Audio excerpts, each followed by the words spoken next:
love Michigan sports. Red Wings, Lions, Tigers, Pistons, Michigan State, and the list goes on. And you love beer. Who doesn't? What if we mixed the two together?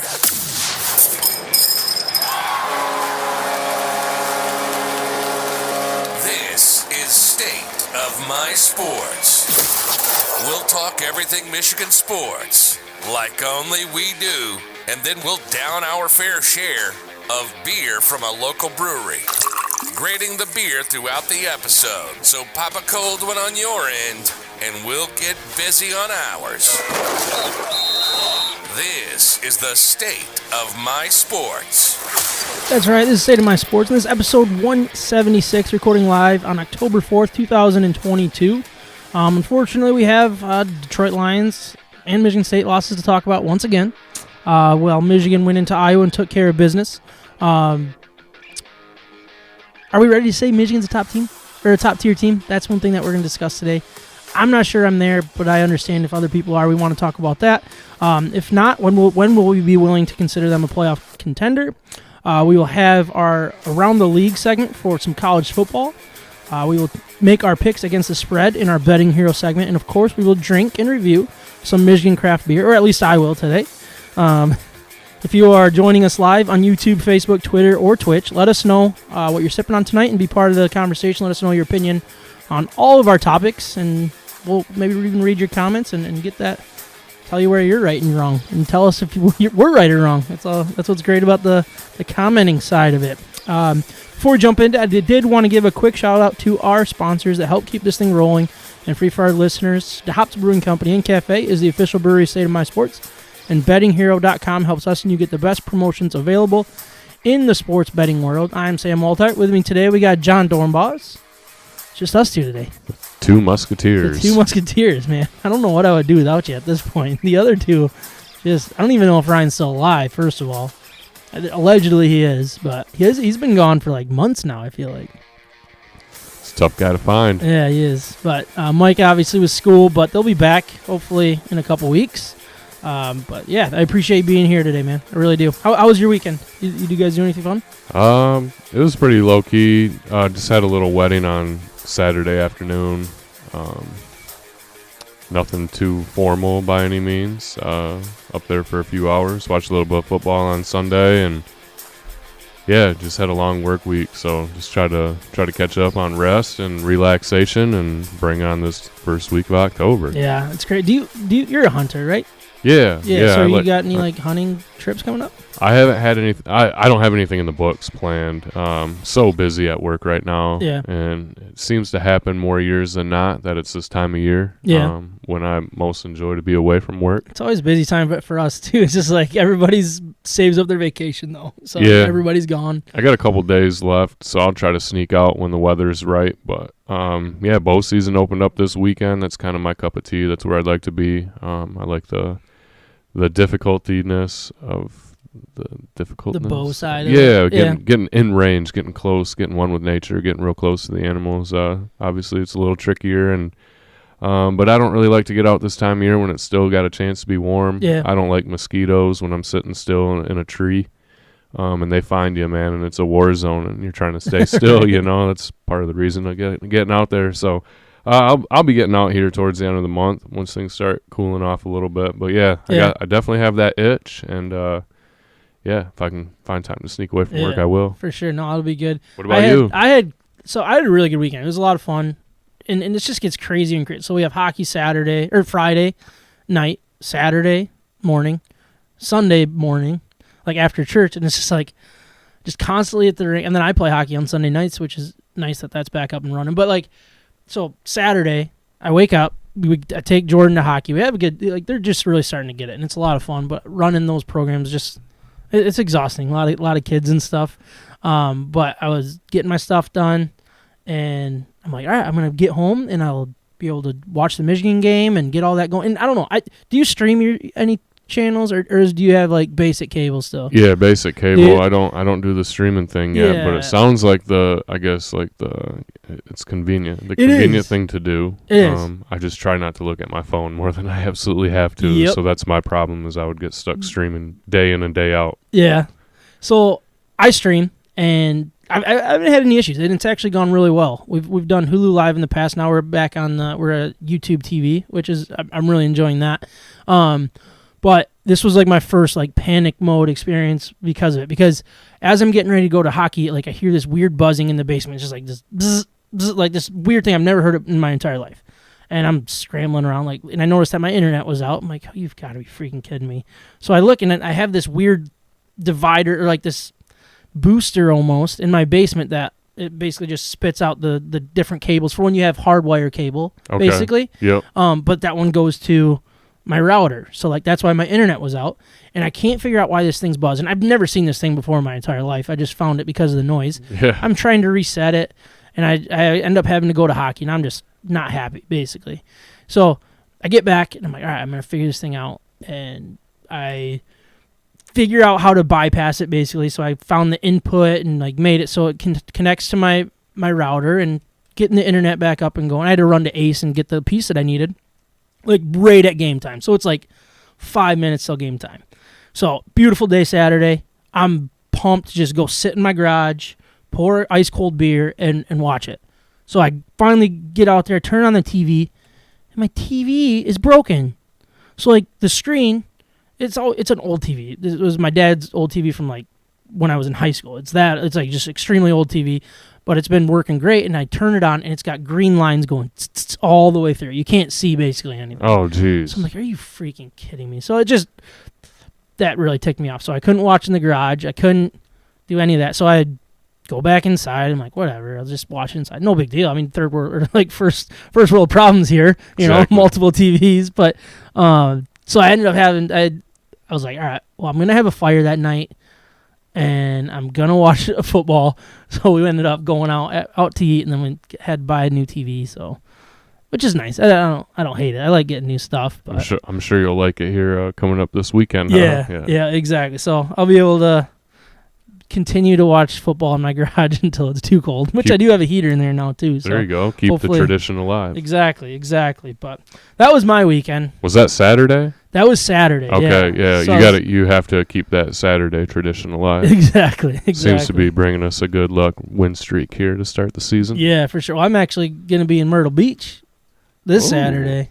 We leave Saturday morning. I think our flight's at like 9 or 10 or something like that. Okay. So I'll be landing in Myrtle Beach. Hopefully I can watch the Michigan game. I think it's another nooner. Okay. So hopefully we can get through all the crap and get our stuff and get into the condo. But what brings you down to Myrtle Beach? Just a family vacation. Very nice. Yeah, we're excited. The kids are pumped. They haven't flown yet, so that'll be something new. I'm a little nervous for how that's gonna go, but I think they're gonna be so excited it's not gonna be any problems. So yeah. It's only like 2 hours, so it's not too quick bad. flight. So, yeah, we're really excited about that. But then I'm gonna be in Myrtle Beach for that one and the following week. So no podcast next week. No podcast. So shoot, you got sorry, people. You got room in that luggage? Yeah, for real. We actually could if you want to. You know, just hop onto the plane there. But I did want to introduce the beer that I am drinking tonight because John's not drinking anymore. Sorry, Sam. I fell for it. For now. I fell for the. And I even picked one out specifically for you. Yeah. Well, I was like, oh man, like I knew that they had this. So what I got here today is from Upper Hand Brewery, which is obviously in the Upper Peninsula. I got the Deer Camp, which is actually your nickname for some people. I don't know that. That's a throwback nickname. Throwback nickname, but look at that can. It's got the nice orange, right? Hunter's orange. Hunter's orange. It's got a nice look to it. See some antlers. See some camouflage in there. So, yeah, I'm a little disappointed that I'm drinking this one alone, but it is what it is. It is a amber lager. That's basically all I got. I thought I put it on the show sheet, but I guess I forgot to do that. But I'll get you more information before the beer grade that I'm going to put out here. But yeah, so far it's 4.7% alcohol by volume. Okay, sounds like a good one. I think I've had it before. Have And you? funny you mentioned that too. I was at softball last week. Is that still going? Yeah, fall ball league. I think playoffs are next week. So I don't think we have a fighting chance, in my opinion. We've lost to more teams than we beat. But my buddy Chris, he was like, I was up in the UP on a fishing trip a couple weeks ago and stopped at this place to get some beers and wanted a good craft beer, and he picked up a I don't know if it was a 6-pack or a 12-pack, but of the deer camp. Oh, yeah, nice. and he was like, I meant to text you because I was drinking one the other day in the garage, and Yeah, I mean it's definitely an amber. It's got some good flavor though, but it's very crisp and light too, which is always nice. Drinking craft beer, having fun, and talking sports in the state of Michigan. You're listening to State of My Sports.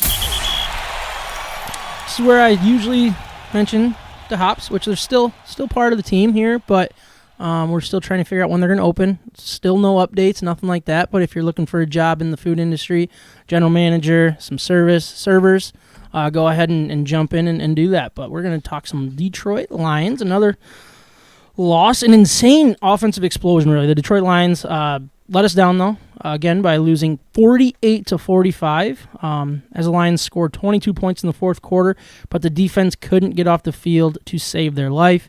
And they also threw a pick six in the start of the second half, which, I mean, was basically the only flaw in the nearly perfect offensive game that they put together. And that was a rough. They just missed the onside kick towards the end there. Another close loss and sends the Lions to 1-3 on the young season. Goff was stellar, going 26 of 39 for 378 yards and 4 touchdowns.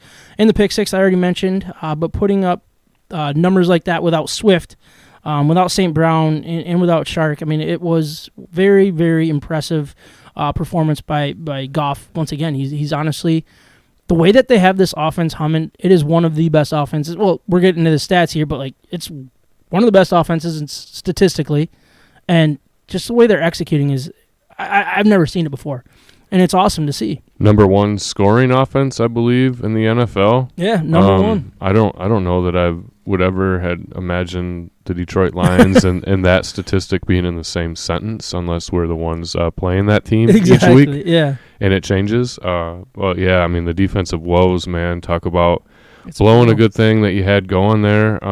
It's a huge loss when it comes down to it, because let's face it, I think Seattle will be one of the bottom feeder teams by the end of the season. Props to Geno for doing his thing. I mean, they're missing Russell Wilson, but you can't really tell. Yeah. But like you said, Jared Goff played a heck of a game. Unfortunately, fantasy football purpose-wise, I played against Jared Goff this week. Did you? And I got torched. That's no good. Jamal Williams had a nice game, 108 yards on 19 rushes and 2 touchdowns. Did have 1 catch, but also had a couple drops again that I think is very the biggest reason why I think Swift is so important to this offense, because he does catch the ball out of the backfield. On top of he's more explosive than Jamal. Jamal had a couple really big runs, which were great to see. I love what he's doing. I really do. Absolutely. You couldn't ask more for your second string guy, you know. And he's kind of played a vital role in the offense since the beginning of the season too. Yeah, even when Swift was healthy. Yeah. Yep. So Swift being dinged up a little bit, it's good to see him get some reps. It's good to see that this guy can still get up and down the field too. As a veteran running back in the NFL. It's a great way to fill in. Just couldn't come out with that W. Man. And then you got Craig Reynolds, who got his first really decent taste, I guess. He did have only 2 carries, but 30 yards. I mean, couple explosive plays for him, which is great to see. And if Swift continues to be out, I think he's going to become more and more important.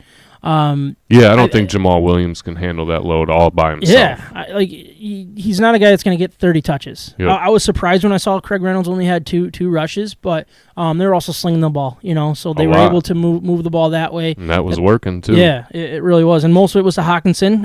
He's had a tough start to the season with only 10 catches for 82 yards heading into this game, along with a touchdown. On Sunday, he had 8 catches for 179 yards and 2 touchdowns.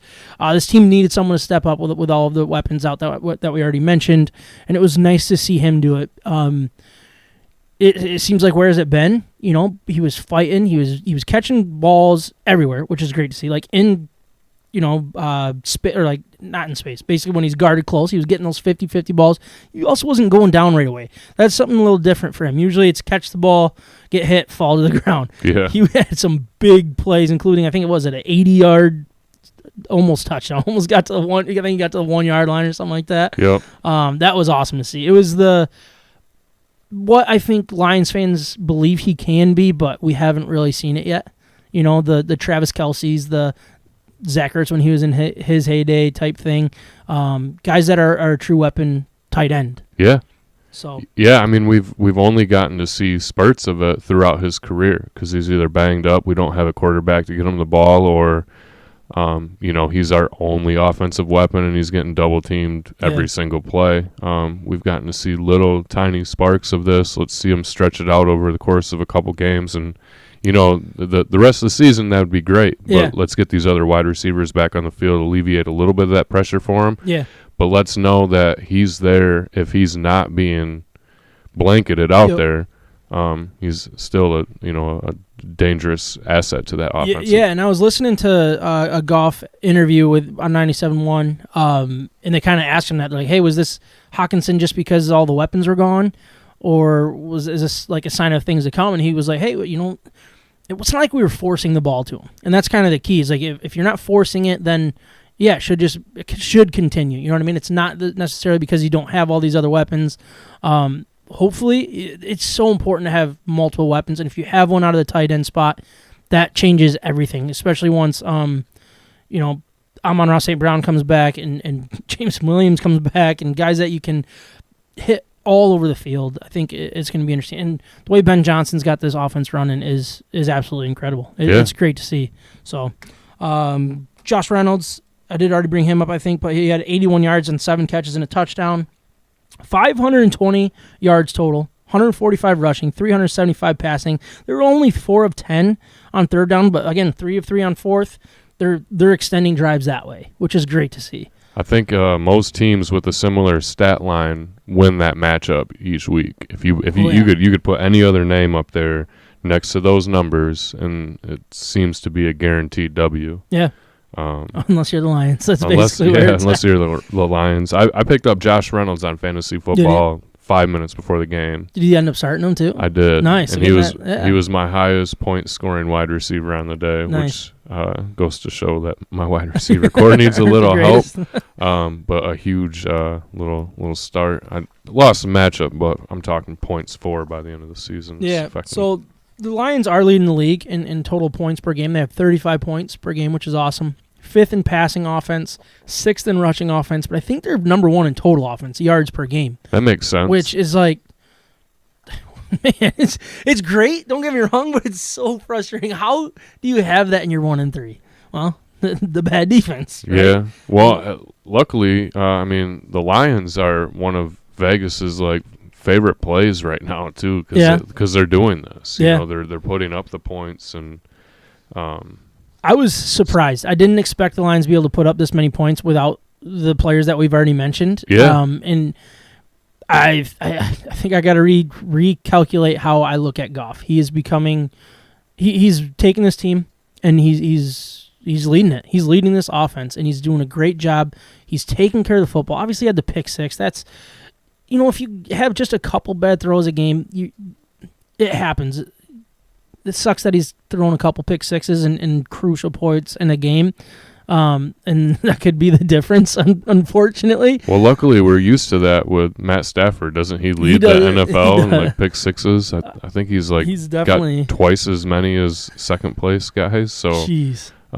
That's over the span of the last however many years. But no, I think with Jared Goff, it's you're in a way this is like your big audition with the Detroit Lions organization. You go out, have a heck of a year, put up some numbers, and you want to talk about maybe extending a contract. I don't know what he's got left. But he's got 2 years after this one, 2 I years? believe. Yeah, but he becomes like a cut candidate basically after this year. This season, is right. what they're saying. So this is a chance for him to audition to the rest of the NFL, these other teams that might be looking for another quarterback next year, maybe add a veteran into some competition level if Detroit is willing to move on from him. an interesting time for him, and I think if he can continue to put up these numbers, I'm going to continue to root for the guy. Yeah. Obviously, I want him to go out there and lead us to victory. Missing a couple guys to help us do that right now, but I would not be upset if this is a guy that we have a couple more years down the road with the weapons that we're putting around him. What I think it really goes down to, and I don't want to get into mock drafts or anything like that. We obviously have a lot to get into before we start thinking about that. But let's say you end up, let's just say you end up at, I think they're too good to end up below 10, in my opinion. We'll see how everything shakes up. But I don't want to force a quarterback just because we feel like we have to. And I feel like that's something that I thought we might have to do. But the way Goff is playing, the way that he is taking the bull by the horns with this offense, we don't have to force it. And that's the exciting thing. Could he become a piece, like a trade piece? I personally don't believe he could, just because it's just the way that this league is. If Jimmy G didn't get traded, I don't know if Yeah. anybody's going to want to take on the contract of Jared Goff in a trade right now. That's a good point. Yeah, I don't see that. And you're going to have free agents. You still have the Rodgers saga. I think that's still a thing that he might not be happy. Like I don't know how that's going to go down, but there's just going to be so many other things going on. I don't think we want to be part of that, and I don't want to trade for Lamar Jackson.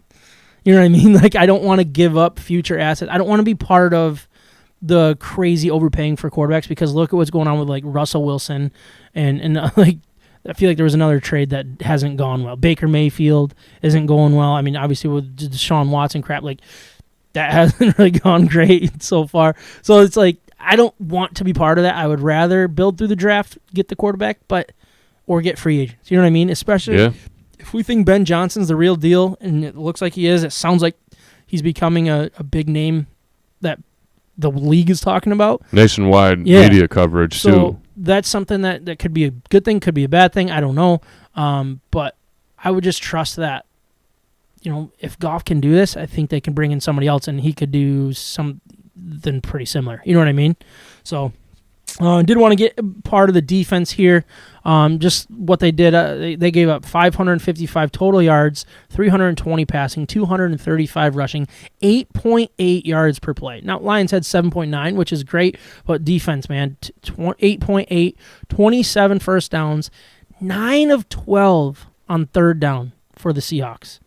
If it's not the pick six, if it's not anything, like that number is staggering. Like that tells you everything you need to know and why the Lions didn't win this game. It was rough. The time of possession was a blowout, 33-6 to 26-54. Geno Smith made it look so easy. He was 23 of 30 for 230 yards, 2 touchdowns. I think he also had a rushing touchdown, right? Yep. Seven rushes for 49 yards. But Rashard Penny had a huge game, 17 carries for 151 yards. And then DK Metcalf, 7 catches for 149. Tyler Lockett, 91 with 6. It's just they made it look easy.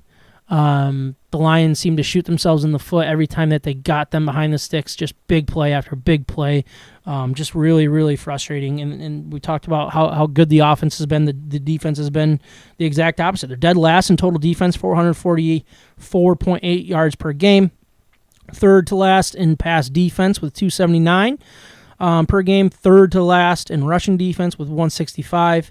And last in points allowed per game at 35.3, which is 6.5 more points than Seattle, who's second to last. Which, I mean, that kind of game will do that to both teams. But it's too bad. And I don't understand the game enough. And I always say this, like I can't sit back and look at this and say, well, this scheme's not working. Like I don't see the schemes. I just sit and watch the plays. So I don't really. I wish I knew more. It sounds like they're going to be changing up some personnel stuff to try to make things happen. One thing that he keeps saying is there's a player that they can't trust yet, and I don't know who that is. I don't think it's Aiden, but it's weird that Campbell's coming out and saying that.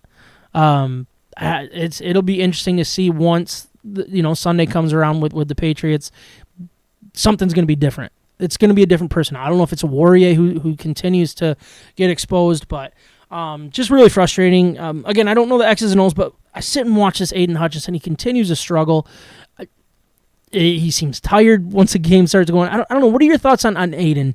Like, it doesn't look right to me. No, he looks to be pretty hype, and then, like you said, he comes out flat. Yeah. It could be one running play where they stuff a tackle and they set the running back, and it's like, okay, he looks like he's moving good right now, and then 10 plays, you don't see him make any impact on the defensive line.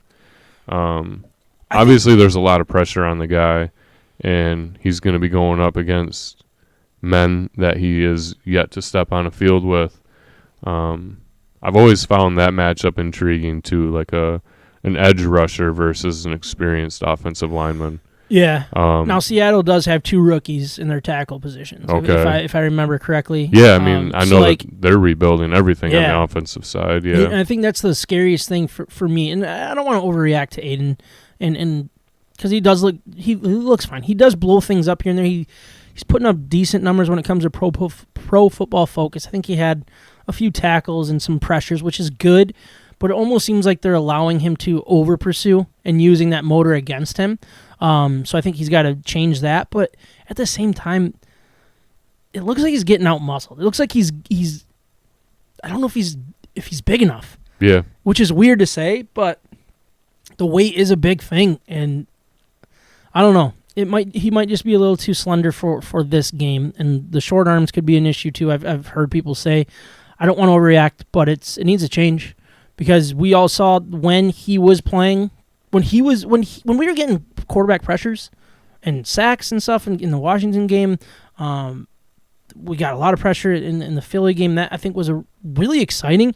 But the last 2 games, it's been the exact opposite, and it changes everything. And that's what's really hurting our defense is no pressure, no organic pressure. Yeah. So we're throwing these blitzes in, and the other teams are clearly taking advantage of it, and that's scary to me. It's when you have to change what you want to do just to get the pressure, that's where they can really take advantage and dominate, and that's what we've seen. Yeah, and I mean, Gino has seen his fair share of blitzes over the years from, different stints on other teams, playing behind Russell Wilson and watching enough film. I mean, I feel like he just had an opportunity to pick that defense apart without Tracy Walker back there, that's too. That's a big, yeah.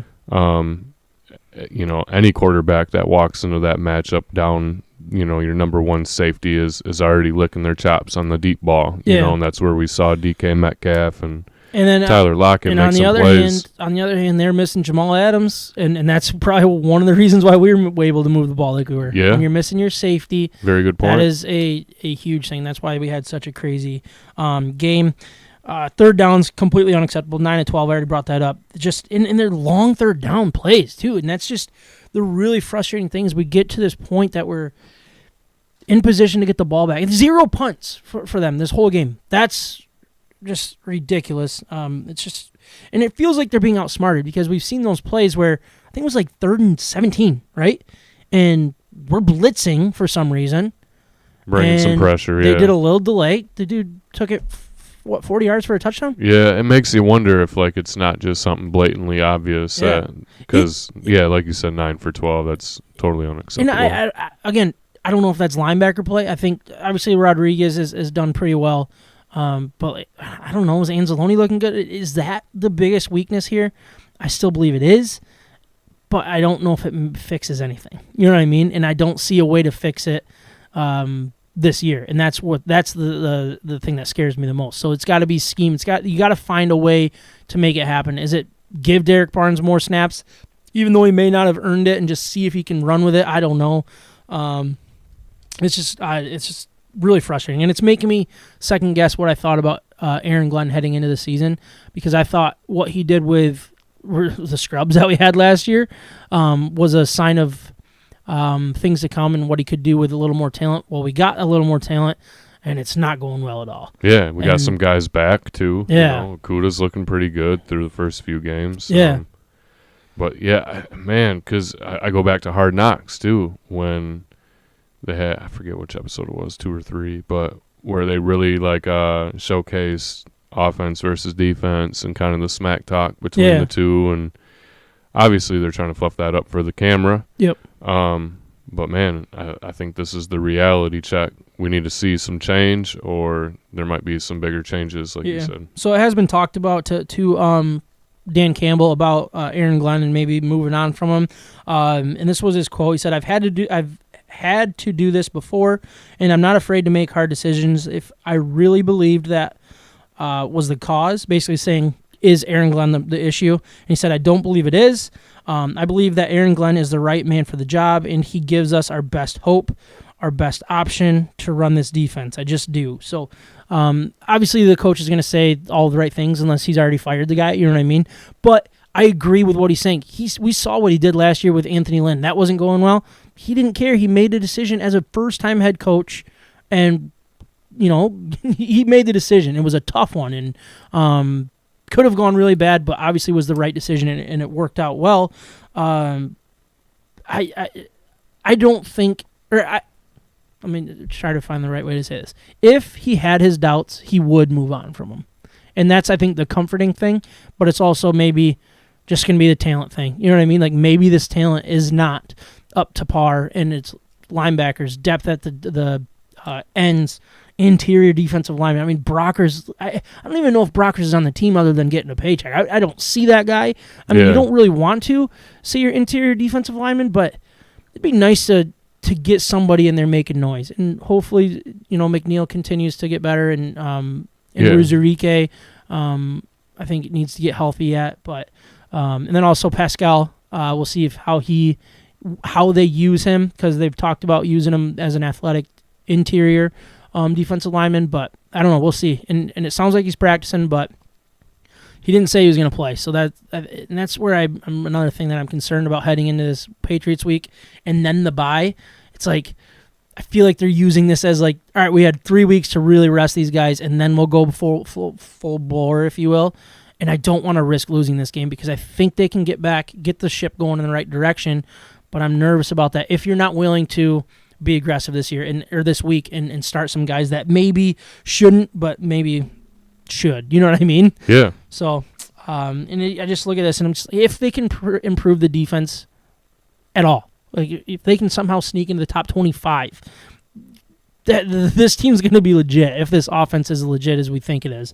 And I have no reason to think that they're not, because of what it's doing. So, they did ask Aaron Glenn what needs to get better. He said not give up points. He said that kind of tongue in cheek, and he said that's how you fix it. Just not let them score. Easier said than done, I would say. But the defense is allowing opposing offenses to record explosive plays 19.5% of the time on third down. That means nearly one out of every 5 third down attempts has resulted in a run of at least 12 yards or a pass of at least 16 yards. And that right there is the biggest reason that is third down continues to be an issue, and it's third and longs, it's third and shorts, it's third and everything. And that's where we got to get this thing really figured out. Yeah, too conservative. Maybe they got, a coverage that is shelling off guys and giving them a little breathing room in hopes to make a tackle, but it's the NFL, man. If you're not tackling like you used to, first of all, and offensive players are coming at you that are bigger than ever. But if you're given too much room to make these plays, then you're taking yourself right out of the ball game. Yeah.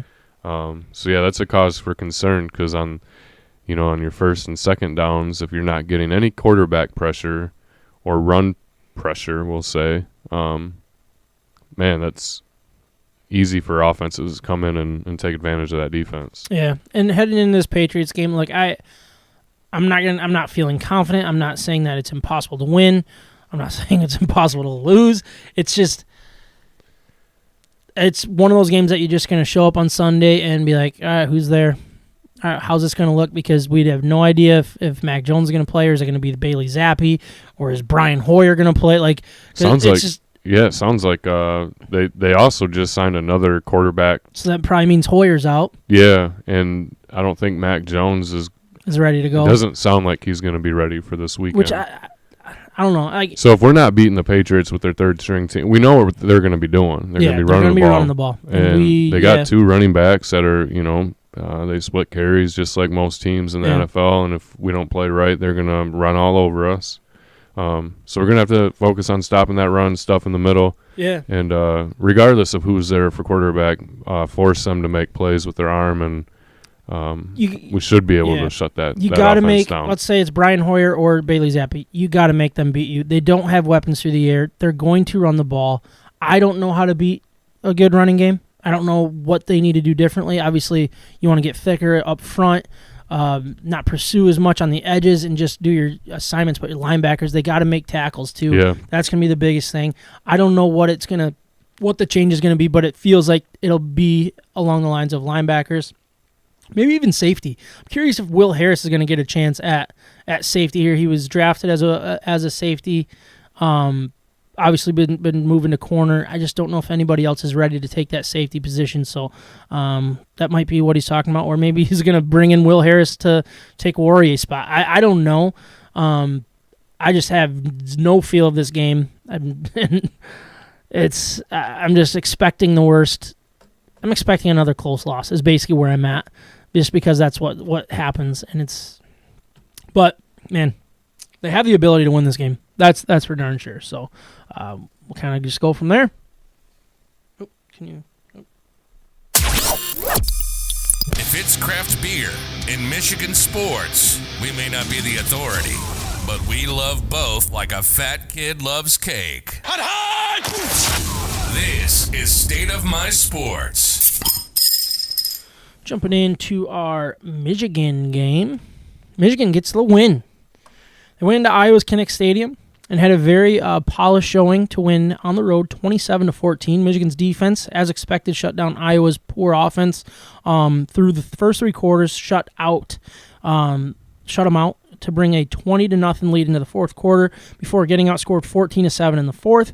It was an odd game, to say the least. I think there was times that Michigan looked like they were just going to run away with it, and they never I guess really did.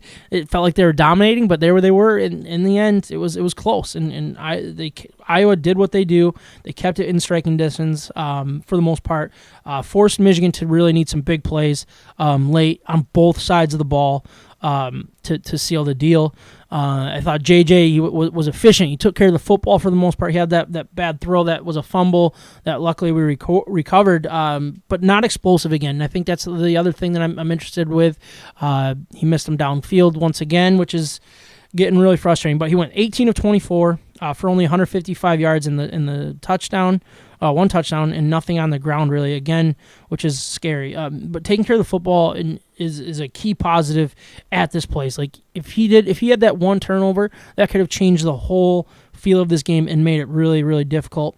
It's just he has to take care of the football. The fumbles need to stop because you do that against Penn State, Ohio State, even Michigan State. Like I know they look bad, but like if you start turning the ball over in those games, those are the teams that are going to make you pay, and that's making me a little nervous still. But he took care of the football. 0 turnovers at Iowa. That's all we can ask for.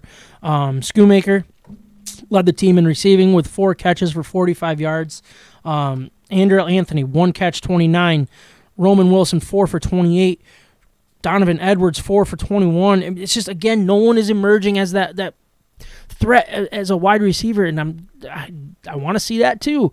Those are the two things that are important to me is I need to see this offense start clicking because, look, I was on board to switch to JJ. I think we all were. I'm not second-guessing that because he's doing exactly what Cade did, but he's there to do more.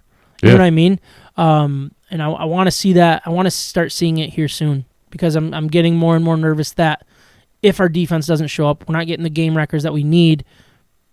I don't know if we can continue to score. You know what I mean? Yeah. Obviously, Blake Corum, again, just a beast, 133 yards on 29 attempts and a rushing touchdown. Add on the rushing touchdown from Ronnie Bell. They were the first 2 rushing touchdowns Iowa allowed so far this year. So that's great. Edwards came back with a nice performance with 29 yards on 5 carries for a 5.8 average and an additional 4 catches for 21 yards and that receiving touchdown, which is cool. I thought he looked different. I thought he looked hurt. I just don't think he looks fully healthy. Making me a little nervous here. Probably won't get a whole lot of playing time this week. Trying to rest him up before the big one against Penn State. But nice to see him back, at least to the point that he is comfortable playing. So that's a good thing for Michigan, especially with Corum. I mean, I think he's had 25 plus carries in last 4 games probably. So that's good. It's good to have somebody that can spell them. You know what I mean? Because was it Stokes or whatever? Strokes or Stokes? I don't remember their names exactly. But fumbled on his 1 carry the week prior. So it's important to have somebody that you can trust as to spell Corum when we went to. But I thought there was a really key moment in the game. It really just kind of the ending of it. 4th and 2 on Michigan's 6-yard line. With the score 20-7 and almost 6 minutes left, Michigan's defense got the stop to get the turnover on downs. That was huge, obviously, but you did have that 3-and-out right afterwards. That sucks. It felt like the opportunity to put the game away, but again, the 3-and-out punted to the Iowa 42. And this is kind of just the ending of the game here, the way it all played out. But Iowa had a chance to score there to make it a game. And then you punted to the Iowa's 42 with 4 minutes left, and the defense took over. Morris had a sack, nice pressure on an incomplete pass, and then I thought was it Upshaw that maybe had that sack? I thought it was maybe somebody else, but I might have that written down wrong. But they forced it to 4th and 24 to force the other turnover on downs. Defense stepped up when they needed it most, because that was starting to feel like a game that better be freaking careful, because there's too much time. They're within that 2-score thing, and it could have went the other way, you know? Yeah, one big play. Yeah, one big play, too. You're on the road. You get that crowd behind the home team. It really changes that landscape. Yep. After that second turnover on downs, Corum had 3 runs and then the touchdown was how they did it. Changed the game to 27-7 before Iowa scored with 8 seconds left. Are you ready to call Michigan a contender? Personally, no. No? I think the Big Ten season's too long to jump on that train right away. I want them to be. Yeah. Fortunate for them, they keep moving up in the rankings, and it's a big brand. Let's put all 3 things together and put a solid, display on the field week in and week out. Yeah. Seems like the offense is just sputtering a little bit. Like you said, we need some wide receivers to step up. We need somebody to be a go-to deep threat to help counter that balance with, because we're going to, play action should be open. We should have some guys wide open with the way Blake Corum's running the ball. I think their defense is probably good enough to keep them there. But like you said, we need to score more points if we're going to be a top-tier team. If we're going to compete with these other programs, because you start getting into some of those SEC defenses, they shut us down.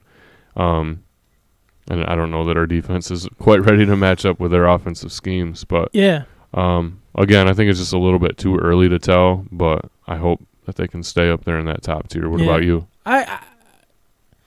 I want to say yes, but it's not necessarily because of what I've seen from Michigan. It's more or less from what I've seen from everyone else in the league. Oh, yeah. You know what I mean? Like, I see 5 teams that deserve to be in the playoff right now, especially once these games start playing. Like, something's got to give, and some of these teams are going to fall, obviously.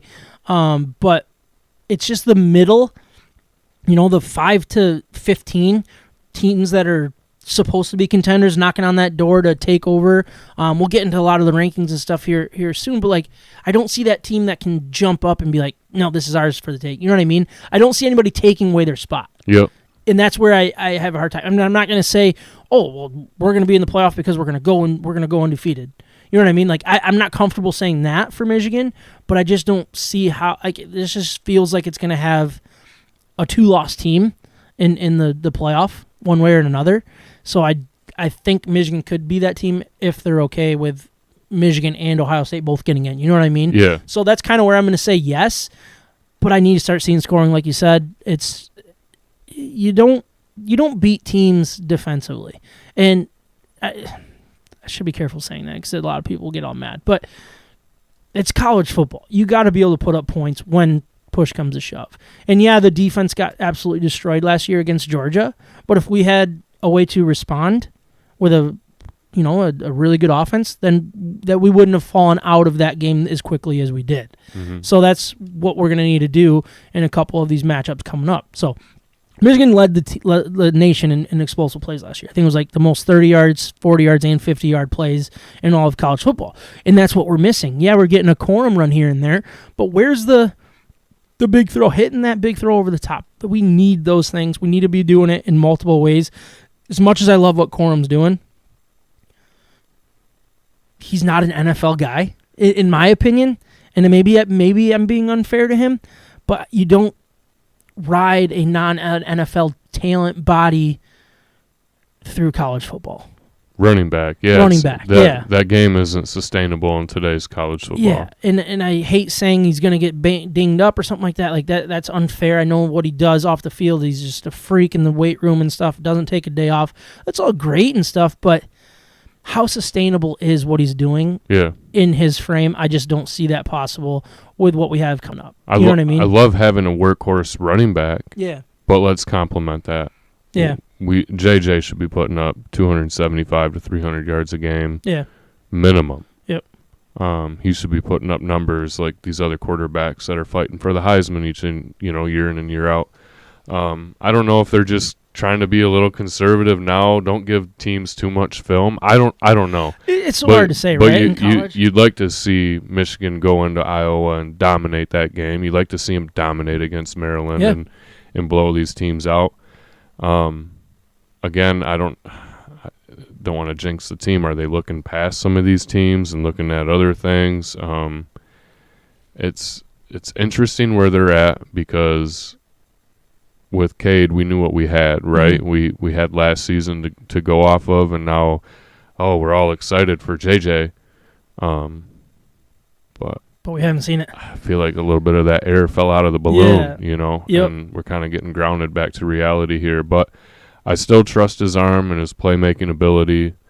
I think when push comes to shove and we get into these matchups with other teams in the Big Ten, fighting for those playoff spots and, to go undefeated on the season, hopefully we can see a little bit more of that. And maybe Jim's got something up his sleeve. I hope so. And you got to get that defense. The defense has to become more polished, I think.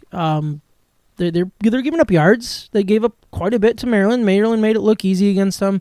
Iowa, one of the best or worst offenses ever in college football. So I'm not going to worry a whole lot about what they did. But when it came time to, they moved the ball, and that makes me a little nervous because we don't have a game wrecker on defense yet. I think that's emerged, and you got to have those that will take over a game. Yeah, and I want to see that here before we get in that Penn State game. Hopefully, it's this week. That would be great, but really it needs to start at that Penn State game. We need somebody to dominate that football game on each side of the ball, someone that you can start getting all of that excitement and being like, hey, this is our guy. This is the one that we're going to trust when we need to. Yeah, get on his back. Let's let him carry us. Yep. I want Ronnie Bell to be there. I just don't think he's the same guy after getting hurt. Yeah, I agree with that. Which is too bad. It is bad. But man, I look for him to hopefully be that go-to trusty option. I mean, Schoonmaker too is looking pretty dang good. Yeah. He looks like to be have a good tight end once all gets back too. And then I didn't realize he was out of the game too because I was looking at the box score while at the wedding. Yeah, he's missed the last 2 games. Yeah, and I was like, man, where's this guy been? I feel like he ended. Sounds like it could be a season ender too. Really? Yeah, but they're not really talking about it. They might need surgery. I think they're still evaluating. Haven't heard much. College injuries kind of keep close to the vest there. Especially when you got scholarships and stuff on the line. But sure. That's unfortunate because he kind of had a little flurry there at the end of the year. And looked to be a guy that might get drafted in the NFL one day. Yeah, I'm not worried about the matchup against Indiana. I don't want to say it's impossible to lose because we've all been there and stuff. Indiana's not a good team, but you got to be ready for that Penn State game. Yeah. What they're doing, they're running the ball, they're playing good football for the most part. They could be a little fraudulent, I think, with their schedule, but you got to be careful because that's a team that has the talent to beat you. As long as their coach doesn't ruin it for them, that we've seen a few times. So it'll be fun to watch that game in a couple weeks.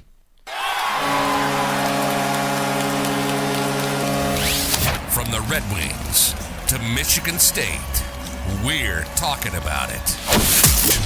This is State of My Sports. Michigan State went into Maryland and was again a no-call, no-show. They lost 27-13 after getting shut out in the second half and trailing 21-13 at halftime. In the second half, Maryland only scored 2 field goals, which was a nice step up for Michigan State's defense. But when the defense, even with the defense playing well in the second half, the offense didn't get anything going and cost them. It was another one of those. Just like the previous 2 games, it really was. It felt like they weren't ready. They weren't prepared. Thorne went 27 of 44 for 221 yards and a touchdown to Jaden Reed, who had 61 yards and 7 catches. Keon Coleman, 6 catches for 47. Tyler Hunt, 3 catches for 35 yards.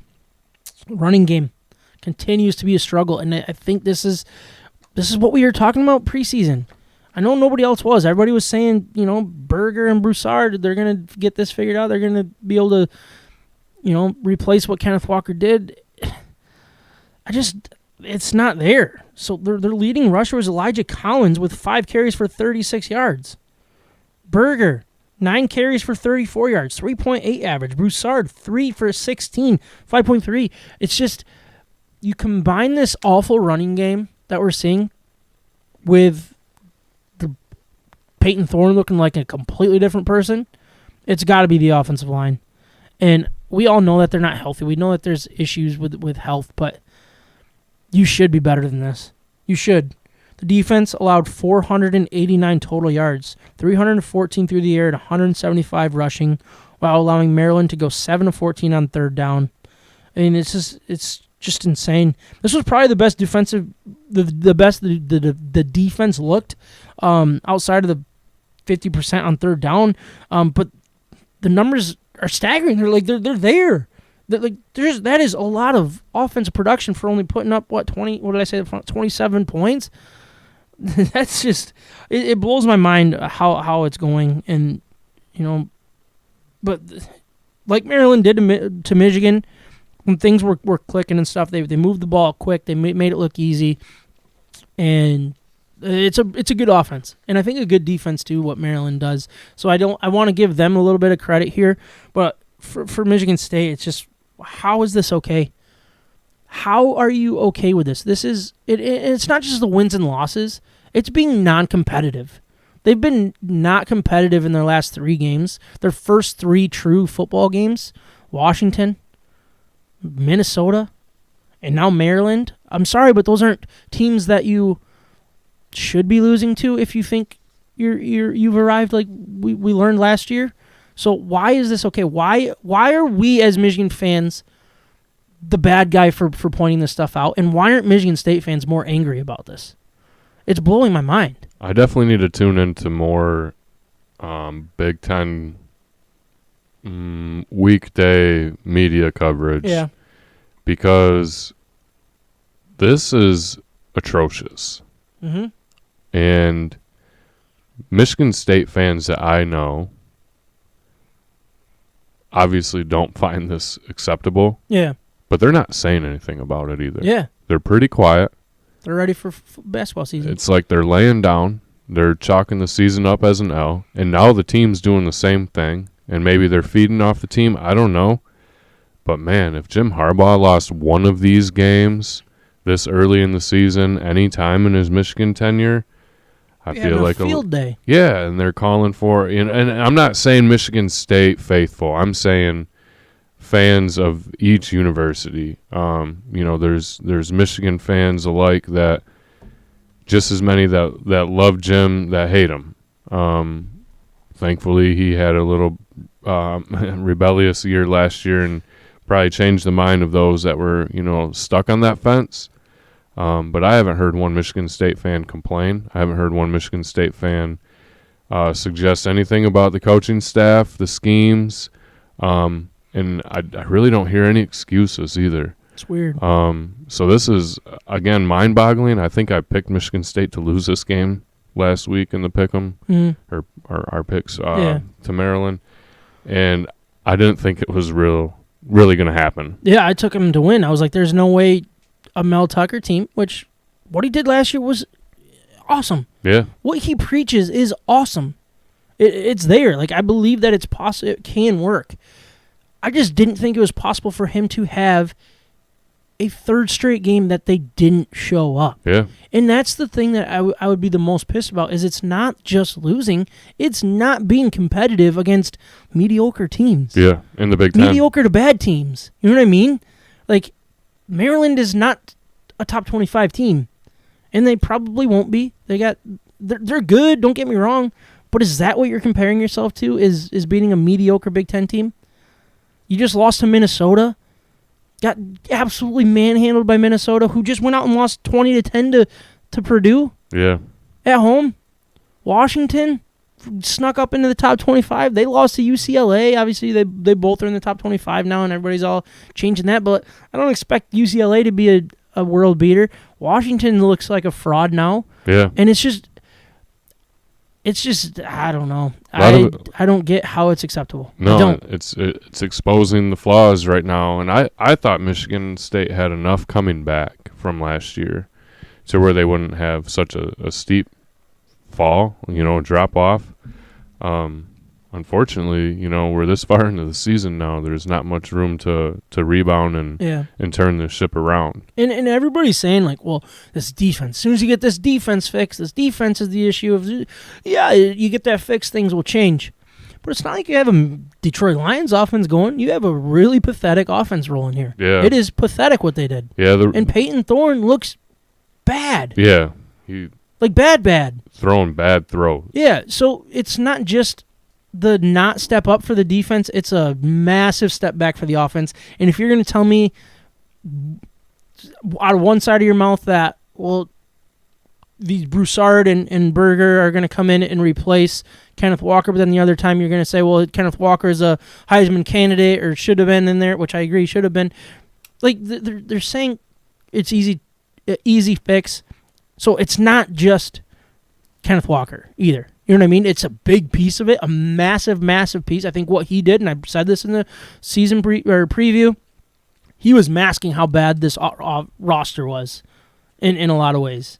And I think we're seeing it, but you can't use that as your excuse if you were going to say, oh, we'll just reload. We're just transfer portal, we got this figured out. And that's where it's just like, man, just be consistent. It's driving me nuts. But at the same time, I kind of like it. So really, you got OSU this week. We don't expect that to be a close game. Another blowout, I would assume. And, man, it could get really, really ugly. But then you got Wisconsin at home. That game right there is a check-yourself game, in my opinion.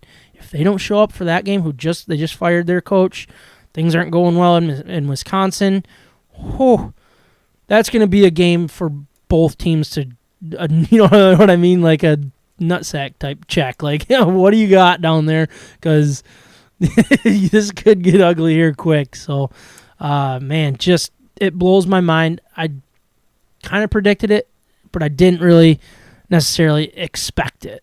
And this is where we're at now. And it's going to get I don't see it getting any better anytime soon. Not with the schedule strengthening up for them. Yeah, this is they're going to be tired after this week. Yeah, and your next three games: Ohio State, Wisconsin, and Michigan. The Wisconsin one, I think it's homecoming. They better show up for that game. I'm curious what that spread's going to be like. That's going to be an interesting thing to see how Wisconsin bounces back when firing their coach. But then you got Illinois, who they look pretty decent. They at least have an offense. Yep. So I'm not going to expect them to beat. You can't write them off if. Yeah, you look at the schedule: Illinois, Rutgers, Indiana, Penn State. Look, 2 wins max in there. Rutgers and who? Illinois? I would say split with, let's say... Wisconsin, maybe? I would say you split either the Wisconsin-Illinois game. So maybe 3 wins, I guess. So if let's say you beat Rutgers and Indiana, and then you split the Illinois-Wisconsin matchups there. I mean, that's kind of where I'm at. So I guess 3 wins. But, man, I love talking about it, but I feel bad. I do kind of feel bad. Drinking craft beer, having fun. and talking sports in the state of Michigan. You're listening to State of My Sports. So we did want to talk a little bit of college football here. So we're what? Is it 5 weeks in? I think 5 weeks. Yep. Learning a lot about the way that the top 25 is laying out. I don't know when the playoff rankings start. I don't really buy a whole lot into the AP top 25 because it never seems to go the way that they say. But what I did was I pulled up episode 170's top 25. That was the first time we talked college football. It was the first time we brought up the top 25. So I have the AP top 25 here, and I just thought it was interesting to see the teams that have fallen completely out of the rankings is where I want to start, and then we'll talk about teams that have jumped up. But I want to start with the teams that have fallen out and kind of the bad here. So Notre Dame went in as the 5th ranked team in the country. They're 2-2 now, completely out of the top 25. Obviously, with the loss to Marshall, you have the loss to Ohio State, but they also haven't looked good in other wins. Texas A&M, 3-2 overall. They lost to App State, which is just laughable again. But I mean, I forget who else they lost to. I think I have it later on, but Mississippi State. They lost to Mississippi. Got blown out by Mississippi State, which is why they're out of it. So they went from 6 to out. Oklahoma, I'm not surprised by this one. They're now not ranked. They were 9th. Baylor, interesting, not ranked at 3-2. Then right here, 15 through 19, Michigan State, Miami, Pittsburgh, Wisconsin, Arkansas, all not ranked. Michigan State and Miami at 2-3, Michigan State at 2-3, Miami at 2-2, Wisconsin at 2-3, and then Pitt and Arkansas at 3-2, all dropped out. And then obviously Houston started at 24, not ranked either. Which one's the most surprising faller to you out of those? Ooh, and it can be mine. Surprising. Yeah. I think the most surprising is probably Texas A&M. Yeah. But one team that I kind of had on my radar is maybe having an above-average year was Baylor. Okay. I thought they were going to take over, that what is that, the Big 12? Yeah, I don't remember. Whatever that conference is called anymore. But, man, I thought Miami was going to be in it, too, bringing in Cristobal, right? Yeah. Mario People were Cristobal. talking highly about them, for sure. But equally, I don't know, Wisconsin. For me, it's probably Texas A&M, but Baylor is a close second for me. Yeah, so Baylor lost to BYU, who's still in the top 25, doing pretty good. I forget where they're at right now. They are 16, and they also lost to Oklahoma State, who's all the way up to number 7. Those are their 2 losses, so it's not that bad, but they also only won 31-24 to Iowa State. Texas State, they obviously smoked them. Albany, they smoked them. So that's an interesting one, the Baylor one, because those aren't bad losses. So it is kind of surprising that they've dropped them completely out, especially if you thought highly of them heading into the season. But the biggest one for me was the Texas A&M. Obviously, the loss to App State, but the getting smoked by Mississippi State was the one that was just like, all right. That's why. Especially after, the Jimbo and Nick Saban feud that went on there for a little bit. It's like, all right, come on. I thought Texas A&M was like a clear-cut favorite to at least be a borderline playoff team. I their recruiting classes have been high the last couple of years. Everybody's talking about that. They're sitting now at 3-2 with Alabama on deck, Ole Miss at the end of October. Even with those 2 losses, if Jimbo, can play to the number 6 ranking they started, I mean, they can find their way back in. There's some other decent games in there that can kind of make some noise, but man, what Nick Saban could do to them this weekend could be a massacre. But Bryce Young might be out, like all that question, like that's interesting. Like that one's a very interesting game because Texas A&M has the talent to do it, but it's not all executing. So could they pull a Texas and kind of keep it close and you know what I mean? That's going to sneak one out. I mean, it's obviously their biggest game on the schedule when the season started, but it's the only game on their schedule for anything hanging over the end of the year. Yeah, would you say that Texas A&M is the most likely to find their way back into, I don't want to say playoff contention, obviously with 32 losses, and that's not going to happen, but like get back up into the top 20 or is that saying a little too much there? Because I looked at it as the most likely team to jump back up because I do think they could shock either Ole Miss or Alabama. Yeah, I mean, imagine they win out, and they're a 2-loss team. Which Trapp was big on that, right? Didn't he keep saying that, like they were going to keep winning out or something? Yeah, I don't I feel like he said that. I don't Probably know. has a boot on the line. Probably. Yeah, probably Texas A&M. I know Notre Dame still got a pretty strong schedule ahead of them. I couldn't tell you about those other teams between 15 and 19. Another one that I was going to keep an eye on was Arkansas, who started at only 19, so it wasn't like highly ranked or whatever. But they have Mississippi State this week, BYU, who's 16 next week, and Ole Miss later on. Those are a couple games right there that's like, man, that can erase the 2-point loss to A&M that they already did. They also got blown out by Alabama, but, I mean, that happens. Most teams do. They all do, exactly. So I think you take care of business against Mississippi State, who I think is a fraud, BYU, who's interesting, but then, Ole Miss, it's all possible. So. Yeah, those are big, like, strength of schedule games that can boost a resume and launch you back up. It'll be interesting. Yeah, the SEC could have a bunch of teams there with 2 losses, and unless one of them goes undefeated, there might be a handful of teams at the top of that ranking at the end of the season. So on the other side of the spectrum, I do have the current AP top 25. You got Alabama, Georgia, Ohio State. No shock there. Michigan up from 8 to 4 now, so they're up 4 spots. USC is up 8 spots to 6 based on where they originally started. Oklahoma State up 5 from where they started. A couple of interesting teams here. Tennessee, who was not rated. Penn State, who is not rated. They're at 8 and 10, respectively. So 2 interesting teams, 2 maybe fraudulent teams there. Kind of interesting to see what plays or like how those teams end up when they have tough schedules coming up. But you also have Ole Miss, who's up 12 from where they started. Kentucky up 7. It's just kind of fun to see, Some teams that were not rated that are in the top 25, TCU, UCLA, Kansas State, Washington, Syracuse, Mississippi State, and LSU. Very interesting for them to sneak in there because they look so bad. Was it week 1 that they lost? Yeah. I'm trying to remember who they lost to, but it was not pretty. It was a close game, though, if I remember right. But it was like a team that they probably shouldn't lose to.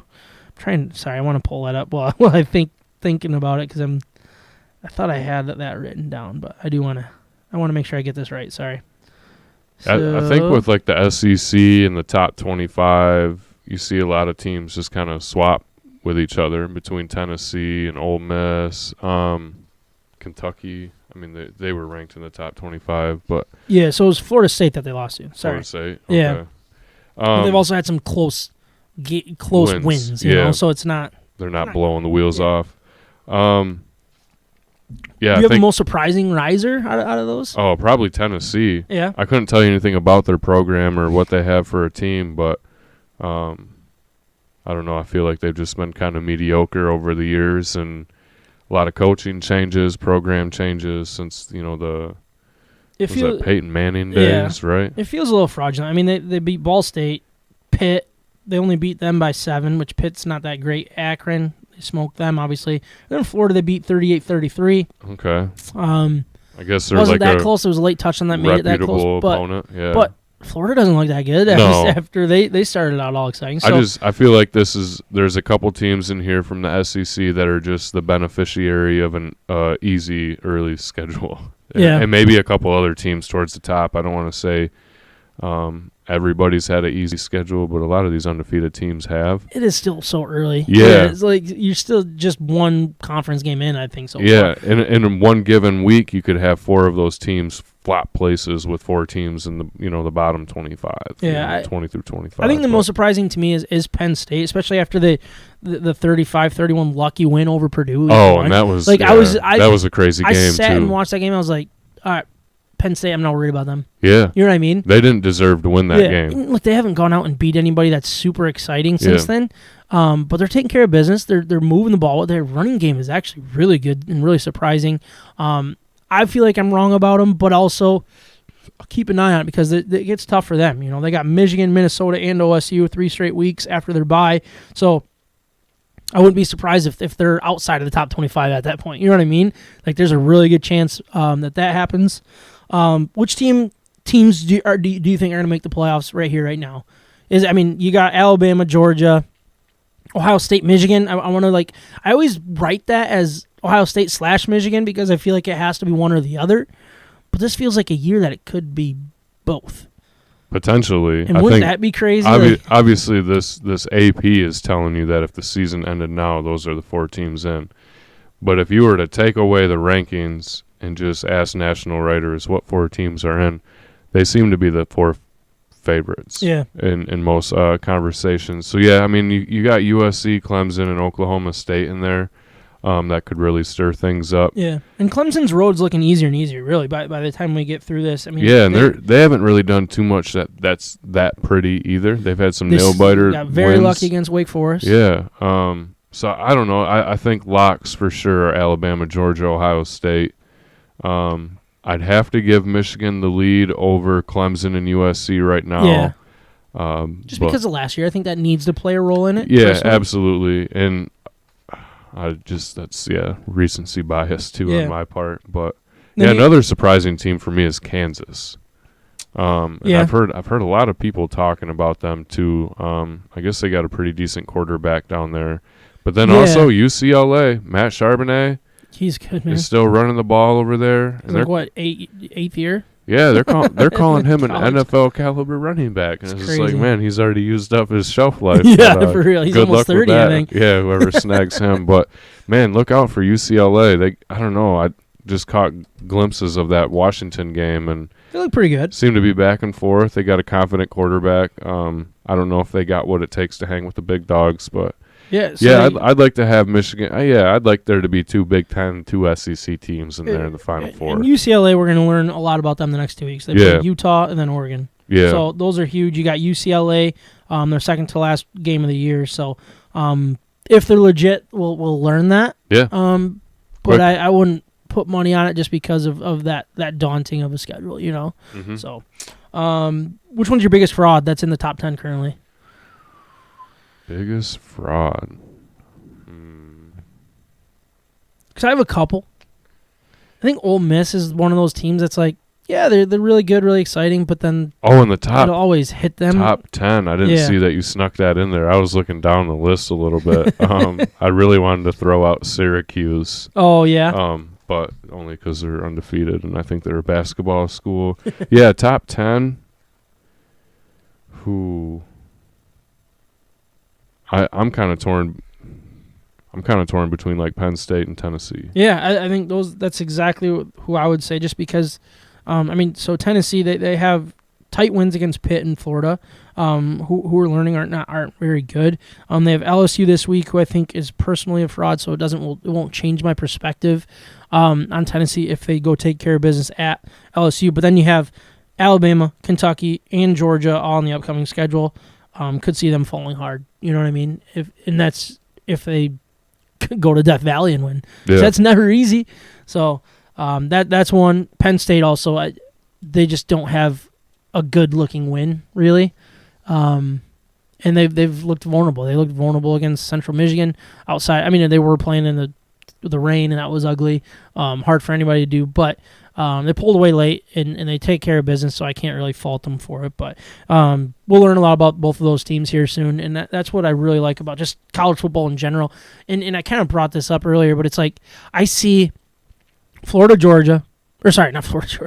Alabama and Georgia as head and shoulders. I still believe are better than everybody. Ohio State has looked good, not great, in my opinion. Yeah. And I would put Michigan in that same category, Clemson in that category. That's kind of where I got the 2, the 3, and then kind of everybody else. And that might be unfair for USC. I feel like I got to see it to believe it against a real team. You know what I mean? Yeah, that's all like brand and new coach. I feel like hype is what got them all the way up to 6. I would probably put Oklahoma State ahead of them. I think that's fair. And maybe Ole Miss. Okay. And kind of sneak USC into the middle of the undefeated pack. It feels like USC's defense is not nearly good enough to truly contend. Yeah, I feel they're like eventually going to get caught with their pants down in one of these games. And you know what I mean? Yeah, they would be completely exposed to Alabama or Ohio State, I feel They'll be like. exposed And with their maybe pants Michigan. down too. Yeah, absolutely. Well, luckily we get to see them in the Big Ten in the next couple of years, so we'll That's see a good point. see what the hype's all about. Exciting, for sure. Drinking craft beer, having fun, and talking sports in the state of Michigan. You're listening to State of My Sports. Here we wrap things up pretty much with our picks of the week. Let me get some music here. There we go. Always good to get some music. Last week, Micah went 5-3. Ryan 6-2. I went 5-3. John 7-1. Sneaky, almost an 8-leg parlay right there. Yeah, that'd be quite the win there. Kyle 2-6. So Micah still leading the way at 25-16 overall. One game ahead of Ryan, who's 24-17. You are 22-19. I'm 21-20, and Kyle bringing up the rear at 18-23. Bringing back our Thursday night matchup. You got Colts at the Broncos. Not really that great of a matchup, but there's not a whole lot of great NFL matchups, so I just wanted to throw that one back in there. You got the Colts at the Broncos. Broncos minus 3.5. Ryan, Micah, and Kyle are all taking the Colts.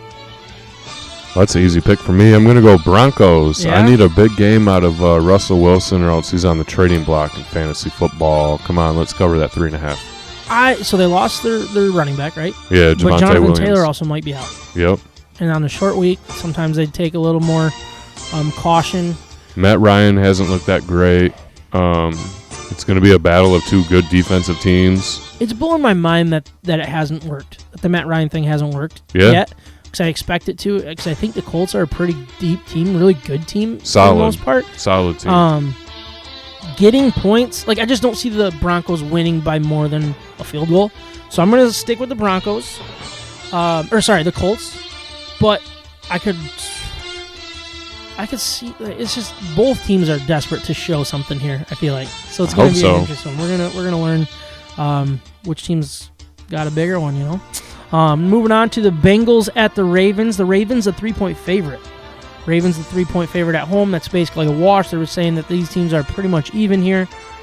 Kyle's taking the Bengals. Micah and Ryan are taking the Ravens.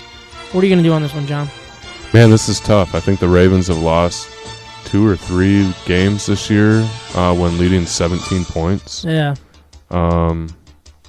It's always tough to go to Baltimore.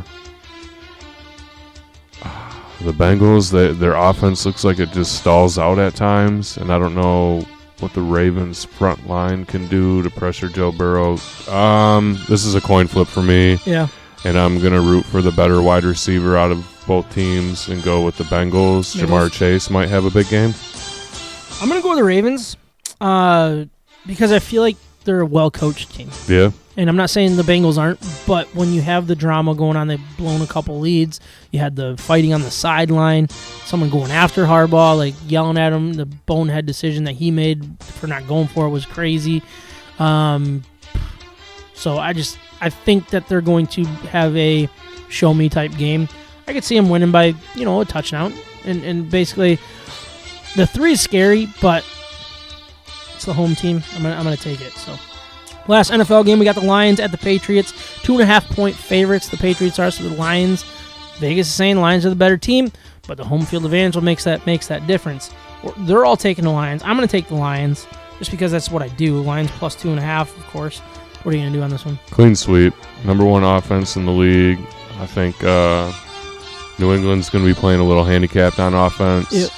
And I like to think that our defense can come out and make a couple big plays, but our offense should carry us to a big victory. Right there with you. Oops, I keep doing that. Moving on to college. We got number 8 Tennessee at number 25 LSU. LSU plus 2.5 at home. Kyle's going to go with LSU. Micah and Ryan are going to go Tennessee. What are you going to do on this one?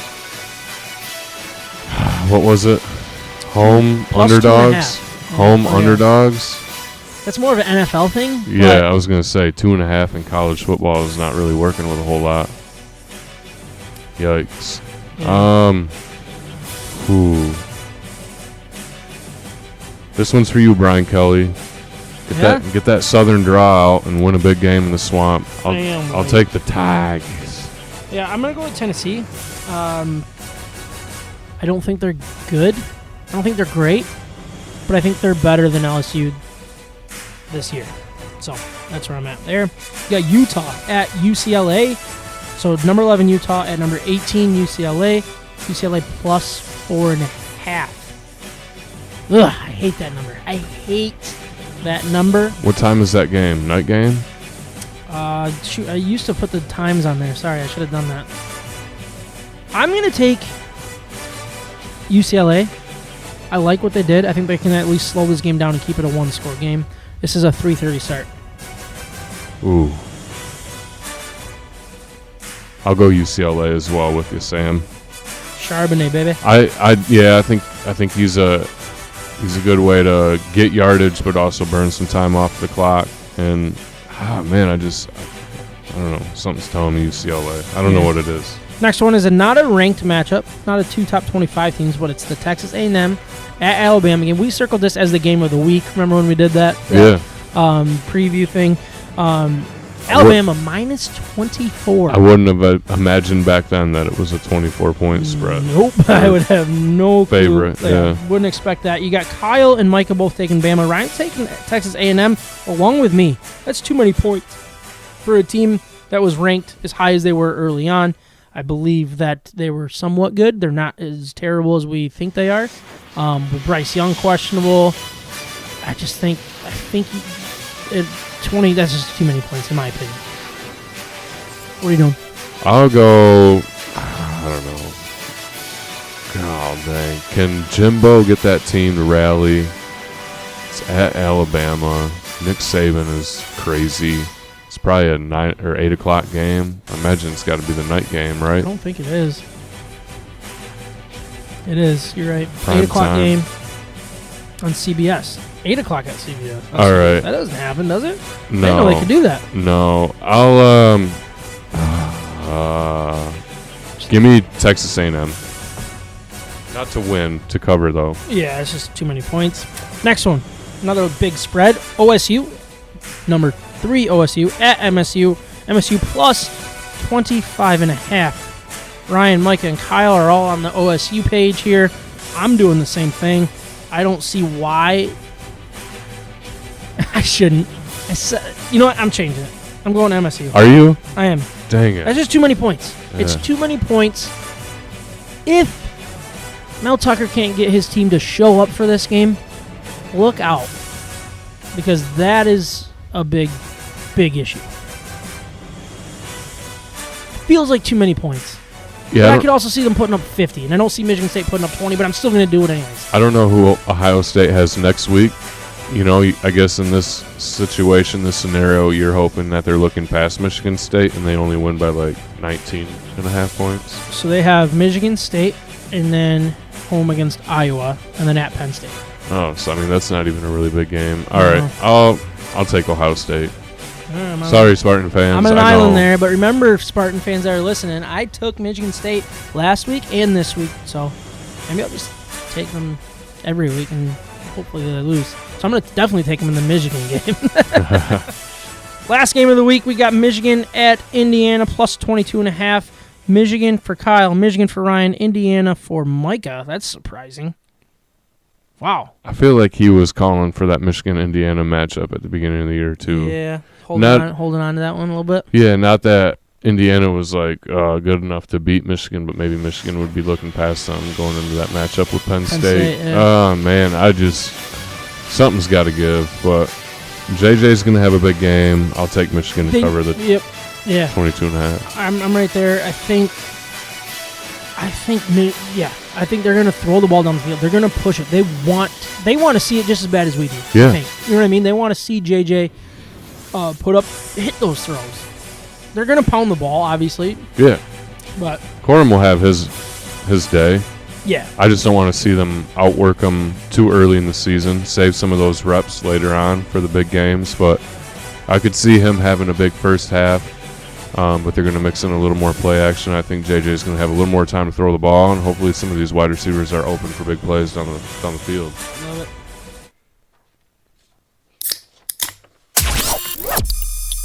Fitzcraft Beer in Michigan sports. We may not be the authority, but we love both like a fat kid loves cake. Hot, hot! This is State of My Sports. So I am drinking Deer Camp from Upper Hand Brewing Company in the UP. It is a 4.7% alcohol by volume. Deer Camp is as crisp as opening day, as toasty as a warm fire, and feels as at home in your hand as it does in your grandfather's. Our toast to the time-honored traditions of fall. Like, it's exactly how they described it. It's crisp. I like the amber. I think that gives it a little more flavor than I expected. I was thinking that this would be kind of their Busch Light take. You know what I mean? Like something a light lager. And maybe that's stereotyping the Deer Camp hunting. name. Yeah, exactly. But the Busch Light camel cans. Exactly. That's probably what's throwing me off. But good beer. I mean, it's not one that I would continue to have, because if I'm going to go light, I want to go even lighter. Oh, you know what I mean? It kind of falls in that middle of, it's got the light beer flavor and taste, but it's not light enough to just like pound them like I expect this type of beer to be. Maybe I'm in my own head there, but I mean, it's good. I would drink it. No complaints, but not like above and beyond. So I'm just going to give it like a nice 7.2. Okay. I mean, it's good. Yeah. I think that's a decent score. Yeah. It's usually a good like starting point when Yeah. you're talking respectable beers. Yeah, but Well, if you don't drink the rest of them tonight, Sam, leave one of them in the fridge, and I'll come drink it November 1st when sober October is over with. I did have a coworker. He goes, "Hey, if you have any left, make sure you bring one to me tomorrow." Oh, okay. He's like the one. Well, I guess I have a couple coworkers that listen. I think Nate listens, and then Dave. Shout out to those guys. I'm going to bring one to him, but I got more in the fridge, too, because I was expecting you to. Dave Hastings? Yeah. Yeah, he's a big deer hunter, isn't he? Yeah, oh, yeah. He shoots some big ones out there in Coopersville. He's a good guy. I like Dave. Yeah, he is. But, yeah, that was episode whatever. What episode was that? 176. 176. Cruising through these, man. But, again, no episode next week. We might have some bonus episodes coming along, so keep an eye out for that. But we'll talk to you in 2 weeks, if not sooner. You've been listening to State of My Sports. From the Red Wings to the Lions, to the Tigers to the Pistons, to Michigan and Michigan State, and everything in between, we're talking about it. And don't forget the beer. We hope you enjoyed the show. Make sure to like, rate, and review. In the meantime, hook up with us on Instagram, Facebook, Twitter, YouTube, and Twitch at State of My Sports with an MI. We'll see you next time.